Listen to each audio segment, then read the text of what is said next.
You. सबको जय मसीह की। जय मसीह। प्रभु के महान उद्देश्य के अनुसार फिर एक धन्य समय प्रभु ने हमें जो दिया है, हम प्रभु का आराधना करने के लिए, स्तुति करने के लिए और प्रार्थना के लिए एकजुट होकर हम उसके परिवार के नहीं, हम उसके सम्मुख आने के लिए प्रभु को धन्यवाद देते हुए परमेश्वर का वचन जो आज रोमी 8:26 को हम पढ़ेंगे। रोमन्स 8:26, रोमी 8 का 26। कोई हिंदी में थोड़ा हेल्प कीजिए। मेरा हिंदी बाइबल कहीं रह गया है, आजकल हिंदी थोड़ा कम हो गया इसलिए। तो 8:26, रोमन्स 8:26 कोई हिंदी में पढ़िए। इसी रीति से आत्मा भी हमारी दुर्बलता में सहायता करता है, क्योंकि हम नहीं जानते कि प्रार्थना किस रीति से करना चाहिए, परंतु आत्मा आप ही ऐसे आहा भर भर कर जो बयान से बाहर है हमारे लिए विनती करता है। Thank you brother. हमारे दयालु प्रभु जी, हम आपको धन्यवाद देते हैं। कितना अद्भुत प्रभु आपने ये प्रावधान दिया है कि हम चाहे कितने भी मीलों दूर रहें, लेकिन आपके प्रभु जी महिमा में, आपके नाम के महिमा के लिए हम इस तरह जूम प्लेटफॉर्म में इकट्ठा हो सके। प्रभु, हम आपके धन्य चरणों में झुकते हैं। हम क्या हैं, हमारे अंदर क्या खूबी, कोई खासियत ऐसी कुछ भी नहीं है प्रभु। सिर्फ आपका अनुग्रह के द्वारा ही हम आपके धन्य चरणों में, आपके पुत्र हमारे उद्धारकर्ता प्रभु यीशु मसीह का पवित्र लहू के द्वारा ही हमारे पास ये हियाव है कि आपके अनुग्रह के सिंहासन के सामने झुक सके। प्रभु जी, प्रार्थना का बोझ हमें दीजिए। प्रार्थना प्रभु जी और विनती निवेदना प्रभु जी, हम उसके गहराइयों में प्रभु, हम बहुत सारे अद्भुत आशीषों को पाने के लिए और आत्मिक रीति से हम आपके आगमन के लिए तैयार होने के लिए सहायता कीजिए। प्रार्थना सुनिए और मुझ निर्बल को भी सहायता कीजिए। प्रभु यीशु मसीह के नाम में मांगते हैं, आमीन। आमेन। आज तारीख क्या है, डेट? 26 तारीख 26 तारीख, महीना अगस्त। अगस्त, 8वीं महीना है। तो 8:26 हम जब पढ़ते हैं, आज के दिन का इस डेट को हम इजीली हम याद रख सकते हैं। और ये बाइबल में बहुत ही अद्भुत वचन है जो प्रार्थना के प्रति हमारे लिए प्रभु ने जो लिखाया है। हालांकि नंबर्स जो संख्या है उसमें कोई खास ऐसी बात नहीं है, लेकिन हमें याद रखने के लिए बहुत आसान तरीके से हम याद रख सकते हैं। अब 8:26 में जो परमेश्वर का आत्मा के द्वारा हम जो निर्बल लोग हैं, हम उचित रीति से प्रार्थना करने नहीं आता है। जिस तरह हमें प्रार्थना करना चाहिए, ऐसी प्रार्थना हमारे हमारे व्यक्तिगत या हमारे मनुष्य का सामर्थ्य से हम नहीं कर पाते। इसलिए परमेश्वर अपनी आत्मा को हमें प्रदान किया और हम आत्मा को पाकर और उस पवित्र आत्मा का अधीनता में रहते हुए हम प्रार्थना निवेदना कर सकते हैं।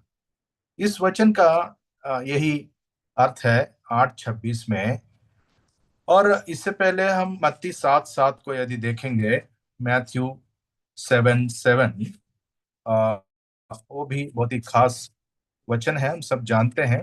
We know it by heart. Ask and it will be given to you, seek and you will find, knock and it will be open to you. Hindi में एक बार पढ़ दीजिए भाई। मांगो तो तुम्हें दिया जाएगा, ढूंढो तो तुम पाओगे, खटखटाओ तो तुम्हारे लिए खोला जाएगा।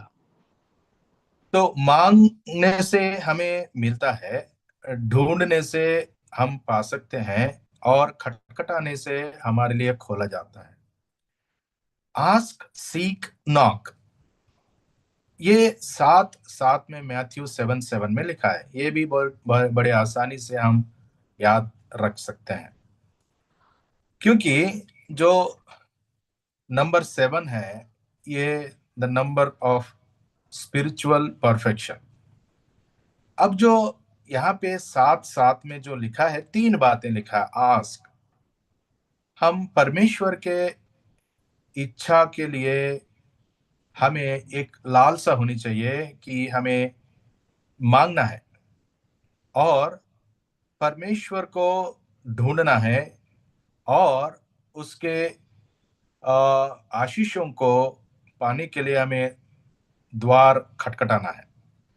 आस्क, सीक एंड नॉक, ये 7:7 इसको परमेश्वर का वचन में जो एक भंडार है, एक धन निधि है जो हमें हासिल करना है, आत्मिक रीति से और भौतिक रीति से भी। इसके लिए, इसको मांगने के लिए, ढूंढने के लिए, खटखटाने के लिए हमारे पास वो सामर्थ्य नहीं है। इसलिए 8:26 में आत्मा का शक्ति के द्वारा हम वो सामर्थ्य हम पाते हैं। हम निर्बल लोग हैं, बहुत कमजोर लोग हैं। मनुष्य क्या है कि तू उसे स्मरण रखे, ऐसा हम भजन 8 में 2 से 6 तक हम पढ़ते हैं। साम 8:2-6 एक अद्भुत वचन भाग है जो मनुष्य का जो निर्बलता को, वीकनेस को, फ्रेलिटी को वहां पे बताती है। तो वो चीज हम भजन 8:2-6 से हम पढ़ते हैं। लेकिन मनुष्य को खास रीति से परमेश्वर ने बनाया, मनुष्य को उसके महिमा के लिए परमेश्वर ने बनाया। लेकिन मनुष्य अपराध करके, पाप करके, उसका दोष जो उसके हृदय में लगा है, उसके वजह से परमेश्वर से दूर हो गया। लेकिन परमेश्वर अपने अनुग्रह के द्वारा फिर बहाल करने के लिए परमेश्वर ने प्रयोजन किया या प्रावधान किया। तो परमेश्वर हमें ग्लोरी के लिए बनाया, लेकिन हम गिल्ट हमने पाया। हम पाप करके उस गिल्टी कॉन्शियस में चले गए और पाप के द्वारा जो मजदूरी है मृत्यु में हम चले गए। हम पाप के अपराधों के द्वारा, पाप के द्वारा हम मरे हुए थे। हमको प्रभु ने उसके पुत्र प्रभु यीशु मसीह के द्वारा हमें जिलाया है। वो मृत्युंजय है, हम भी उसके द्वारा हम जिलाए गए हैं। तो ये कैसा हुआ है? ये प्रभु यीशु मसीह का बलिदान के द्वारा हुआ है और उस क्रूस के मृत्यु के द्वारा हुआ है, जो मेरे बदले, आपके बदले, हमारे हर एक मनुष्य के बदले में प्रभु मारा गया। वो तीसरा दिन जी उठा और वो जी उठने के द्वारा हम धर्मी ठहराए गए। हम धर्मी ठहराए गए, कितना अद्भुत बात है। एक सनातन का एक प्रश्न है, बहुत पुराना प्रश्न है। हम देखते हैं अय्यूब की पुस्तक 25:4 में, अय्यूब जोब 25:4, अय्यूब का 25:4। एक बार उस वचन को पढ़ दीजिए। फिर मनुष्य परमेश्वर की दृष्टि में धर्मी कैसे ठहर सकता है? जो स्त्री से उत्पन्न हुआ है वो कैसे निर्मल हो सकता है? हाँ, परमेश्वर के सामने मनुष्य कैसे धर्मी ठहर सकता है? एक स्त्री से जन्मा हुआ एक मनुष्य कैसे पवित्र हो सकता है? ये प्रश्न है, ये पुराना, बहुत हजारों साल का पुराना प्रश्न है। अभी भी ये दुनिया के लोग इस प्रश्न को तो पूछते हैं, लेकिन अपने तरीके से, अपनी रीति रिवाज से वो धर्मी बनने का कोशिश करते हैं। लेकिन हमारे लिए जो परमेश्वर का वचन पवित्र शास्त्र में जो लिखा है, इसका उत्तर, इसका आंसर जो है, बड़े आसानी से हम स्मरण कर सकते हैं। जोब 25:4 में प्रश्न पूछा गया, जोब 25:4 में प्रश्न पूछा गया, रोमन्स 4:25 में उसका आंसर दिया गया।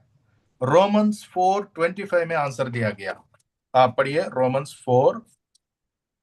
25।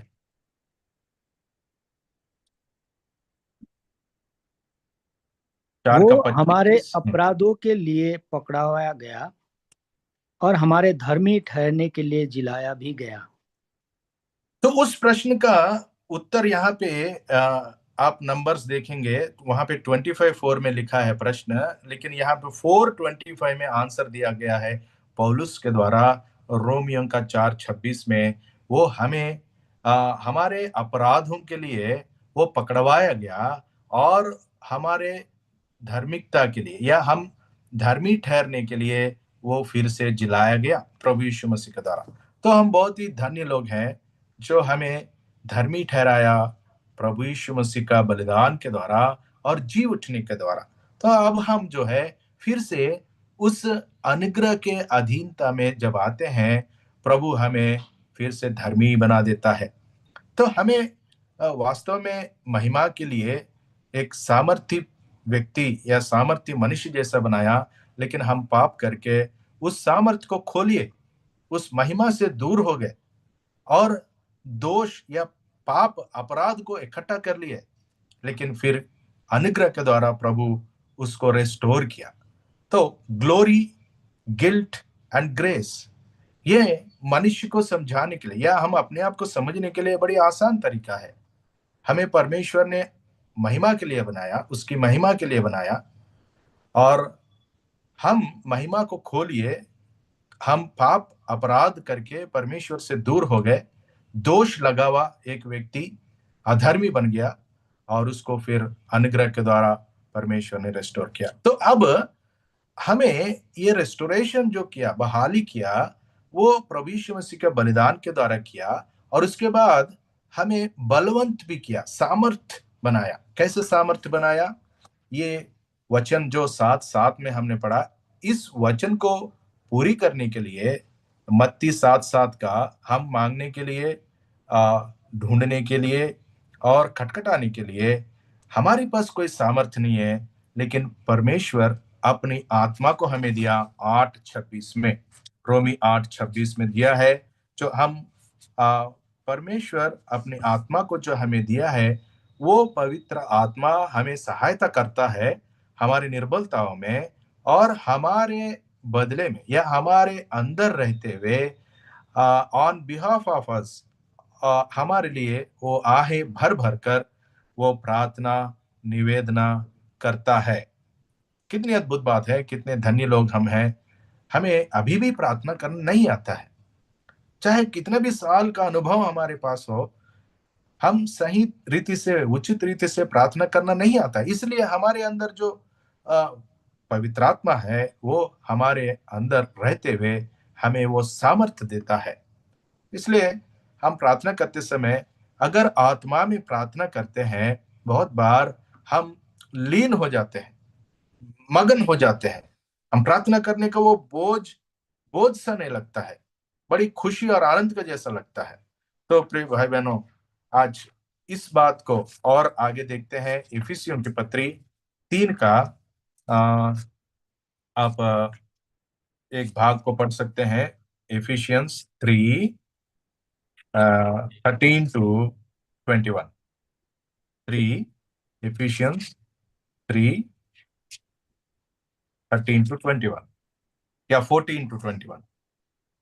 मैं 14-21 या मैं पढ़िए। इसी कारण उस पिता के सामने घुटने टेकता हूँ जिससे स्वर्ग और पृथ्वी पर हर एक घराने का नाम रखा जाता है, कि वो अपनी महिमा के धन के अनुसार तुम्हें ये दान दे कि तुम उसके आत्मा से अपनी भीतरी मनुष्यत्व में सामर्थ पाकर बलवंत होते जाओ, और विश्वास के द्वारा मसीह तुम्हारे हृदय में बसे, कि तुम प्रेम से जड़ पकड़कर और नेव ढालकर सब पवित्र लोगों के साथ भली भांति समझने की शक्ति पाओ कि उसकी चौड़ाई और लंबाई और ऊंचाई और गहराई कितनी है, और मसीह के प्रेम को जान सको जो ज्ञान से परे है, कि तुम परमेश्वर की सारी भरपूरी का परिपूर्ण हो जाओ।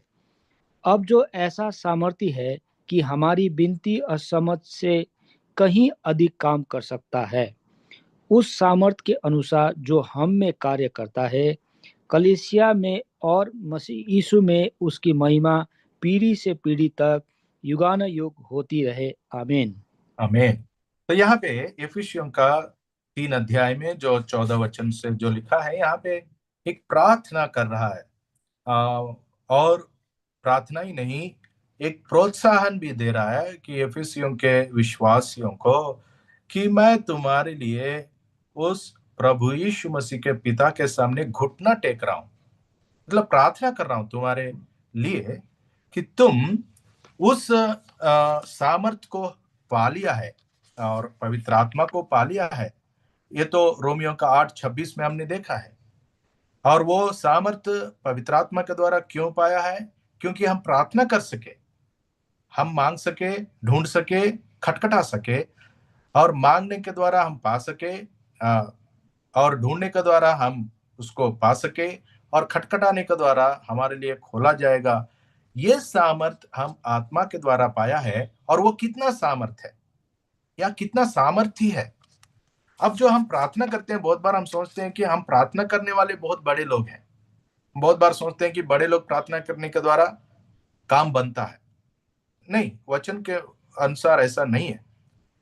यदि हम आत्मा में हम प्रार्थना करेंगे, जरूर हमारी प्रार्थना को सुनेगा।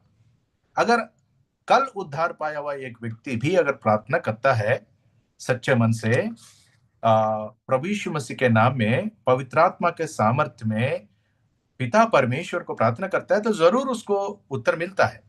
तो वो कितना मिलता है, कितना पैमाने पे मिलता है, up to what extent we get the answers from God, वो सामर्थ्य परमेश्वर का ही है। ये 14 वचन से जो हम 21 वचन तक पढ़े हैं, 3:21 में लिखता है, कलीसिया में मसीह यीशु के द्वारा परमेश्वर की महिमा हो अनंत काल तक, हमेशा हमेशा के लिए। आमीन।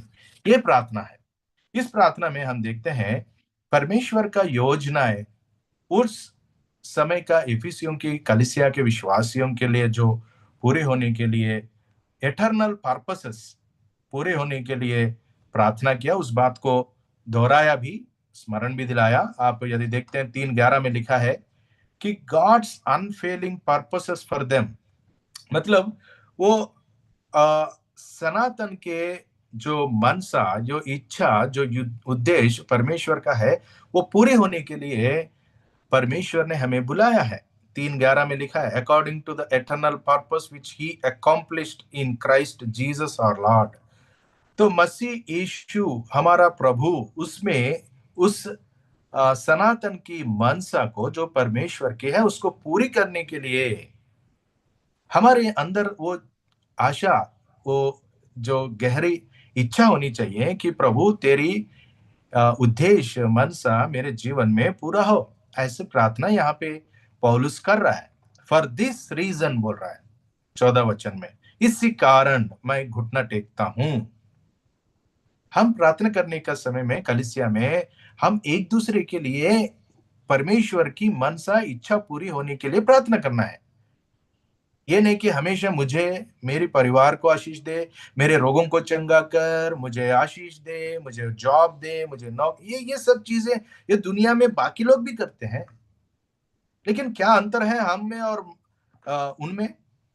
वो लोग हमेशा पृथ्वी या धरती या इस दुनिया का चीजों के बारे में उसके पीछे हैं। हम उस दुनिया के और उस दुनिया के इच्छाओं को पूरी करने के लिए, जैसे स्वर्ग में तेरी इच्छा पूरी होती है, ऐसे पृथ्वी पर भी हो। कैसे होगा? हमारे द्वारा प्रभु करता है। इसलिए यहाँ पे पहली बात, उसके अचूक मनसाएं या उद्देश्य पूरा हो, अनफेलिंग पर्पसेस ऑफ गॉड, उसके लिए हमें प्रार्थना करना है। उतना अद्भुत पैमाने में हमें आशीष देने के लिए या उस आत्मिक दृष्टि से हमें प्रार्थना करने के लिए बुलाया है। इसलिए पौलुस वो प्रार्थना कर रहा है। और इसी भाग में 16 वचन में जो लिखा है, 16 वचन में, that he would grant you according to the riches of his glory, उसकी महिमा के धन से वो हमें सब कुछ देगा to be strengthened with might through his spirit in the inner man। हमारे अंदरूनी मनुष्यत्व में आत्मा के सामर्थ्य में, उस सामर्थ्य को पाकर हम उसके महिमा के धन में से हम पा सके। ये दूसरी बात है, मतलब उसके अद्भुत प्रावधानों को हमें समझना है। प्रभु सिर्फ इस दुनिया में आराम से जीने के लिए हमें उद्धार नहीं दिया है। हो सकता है बहुत बार प्रभु जो जरूरतें हैं उससे पूरा करेगा, उससे भी अधिक करेगा, लेकिन नहीं भी करेगा तो भी वो सामर्थ्य परमेश्वर है। बहुत सारे जगहों में सताव, दुख, तकलीफ हो रहा है, लेकिन फिर भी लोग प्रभु के लिए खड़े हैं। प्रभु यीशु मसीह के ऊपर विश्वास करने के द्वारा तुम्हें ये मिलता है, वो मिलता है, ऐसा एक प्रॉस्पेरिटी गॉस्पेल दुनिया में जो झूठे शिक्षक लोग बता रहे हैं, लेकिन जो सच्ची शिक्षा में है वो लोग प्रभु यीशु मसीह को प्राप्त करने के द्वारा हम बहुत कुछ खो सकते हैं, खो भी रहे हैं, जेल में जा रहे हैं, लेकिन अंदरूनी मनुष्यत्व में सामर्थ पाकर, आत्मा में सामर्थ पाकर हम अद्भुत प्रावधान जो प्रभु ने किया है उसके लिए हमें प्रार्थना करना है। ये 16 पद में पहली बात है। दूसरी बात, हम आत्मा हमारे अंदर, परमेश्वर की आत्मा हमारे अंदर होता है, वो पवित्र आत्मा हमारे अंदर रहकर हमें पवित्रता में बनाए रखते हुए हमें इस दुनिया में आगे बढ़ाता है। तो उसका प्रेजेंस, गॉड्स प्रेजेंस, प्रभु का अद्भुत उपस्थिति हमारे साथ है। उसके लिए हम धन्यवाद देना है और प्रार्थना भी करना है, प्रभु आपकी उपस्थिति से कहीं भी मैं नहीं जाऊं, सहायता कीजिए। और ये 16 में 2 बातें हैं, उसके अद्भुत प्रावधान है और उसके अद्भुत उपस्थिति है।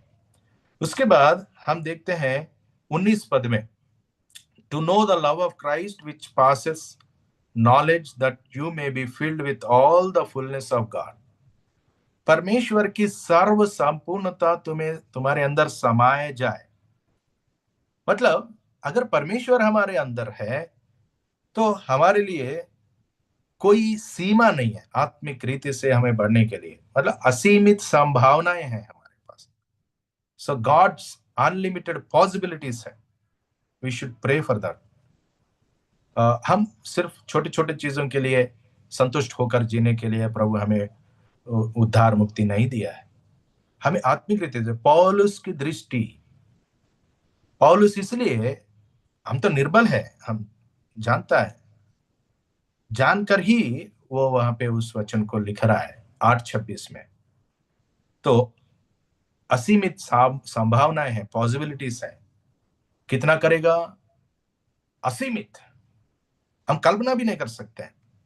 हमारा सोचने से बढ़कर मांगने से ज्यादा देने वाला परमेश्वर है। किस मनसा से पूछने के द्वारा देगा? आत्मिक दृष्टि से पूछने से शारीरिक जरूरतों को भी पूरा करेगा, लेकिन आत्मिक दृष्टि से हमें पूछना है। उसके बाद 21 पद में लिखा है, to him be glory in the church by Christ Jesus to all generations forever and ever. तो अभी 20 और 21 पद को भी हम पढ़ेंगे। तो परमेश्वर मांगने से बढ़कर सोचने से ज्यादा करने वाला सामर्थ्य रखता है, लेकिन क्या आप वो सामर्थ्य रखते हैं कि उस मांगने में, जैसे हम मत्ती 7:7 में देखा, मांगने में बहुत बार चूक जाते हैं।